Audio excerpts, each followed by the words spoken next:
Hello, everyone. Welcome to the Newsbrowse News broadcast. According to a flash report from Sinwanet, the Iranian Ministry of Health has announced that 14 people were killed and 78 others sustained injuries following recent U.S. attacks on Iran. This brief update underscores the immediate casualties of the military action, though further details regarding the specific locations targeted, the timing, and the nature of the strikes remain limited in the initial health ministry release. No further context has been officially provided at this moment. According to GG Press, Iran's elite Islamic Revolutionary Guard Corps, IRGC, announced on July 9th that it launched retaliatory attacks against U.S. military bases in Kuwait and Bahrain. This military action follows the IRGC's previous warning of a catastrophic blow in response to renewed U.S. strikes on Iran. The IRGC claimed to have targeted 2 U.S. military installations in both Kuwait and Bahrain.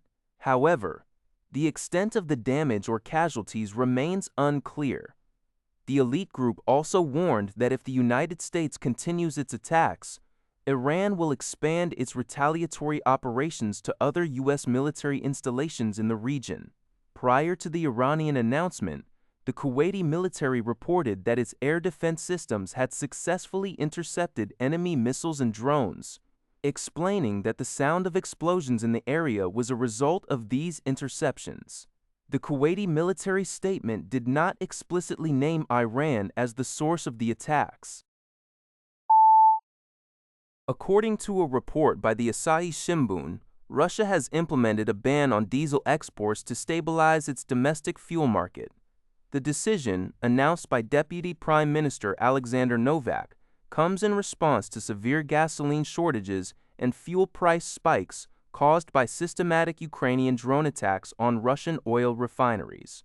The ban, which includes fuel producers, will remain in effect until July 31st, though pre-existing government agreements, such as supplies to Mongolia, will be exempt.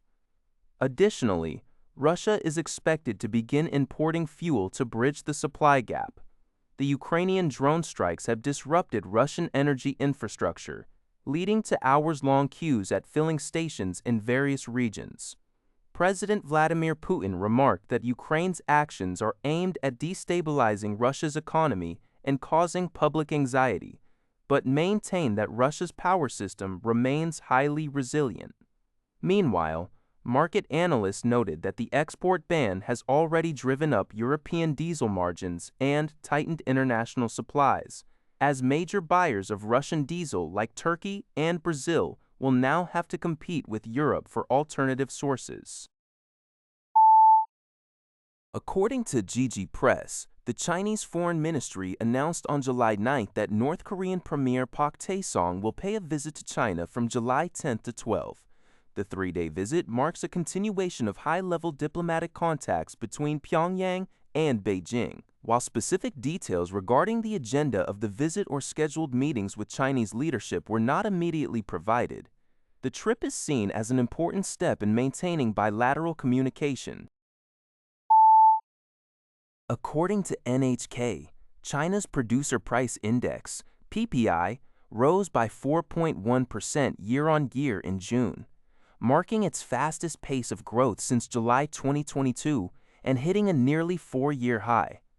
The National Bureau of Statistics reported that the surge was primarily driven by rising costs for energy and petrochemical products, which have become increasingly expensive due to the ongoing geopolitical situation in Iran. Analysts warn that such a sharp increase in factory gate costs could deal a significant blow to corporate profitability. Meanwhile, China's Consumer Price Index, CPI, for June recorded a 1.0% year-on-year increase. Although consumer prices have remained in positive territory for 9 consecutive months, the pace of growth slowed by 0.2 percentage points compared to May. While gasoline prices surged by 17%, prices for automobiles and rents declined, which analysts suggest reflects weak personal spending among consumers. That's all for this video. Thank you for watching. See you in the next video.